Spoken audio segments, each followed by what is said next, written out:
सांगतो की तुमची सगळ्यांची नैतिक जबाबदारी आहे. प्रत्येक गावातील लोकांचा आशीर्वाद दादाला मिळालेला आहे. तुमचाही आशीर्वाद घेऊन पुढे जनसेवा जी आहे ते कार्य करत राहणार. पण तुम्हाला तेही एक वाईट देतो, रिझल्ट काही असू दे, शेवटी हा एक प्रोसेस आहे. रिझल्ट काही असू दे, आज जे बोललोय ते 16 तारखेनंतर पण तसंच देणार.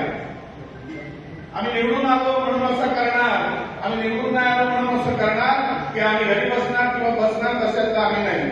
आम्ही जे बोलतो ते करून दाखवतो. जे बोलतोय दादाचा एक स्वभाव तुम्हाला मी सांगतो, स्पष्ट बोलणार. हो तर हो, नाही तर नाही. ते काम करेंगे, हम देखेंगे, हम बोलेंगे, त्याच्या हा डिक्शनरीमध्ये त्याचा शब्द नाही. आता कितीतरी आम्ही जेव्हा प्रभागामध्ये फिरतो, ज्या ज्या लोकांनी समस्या सांगितली, तो होत असेल तर तिथेच त्यांनी सांगितलं हे होणार, नाही होत असेल तुम्ही मतं नाही दिली तरी चालेल.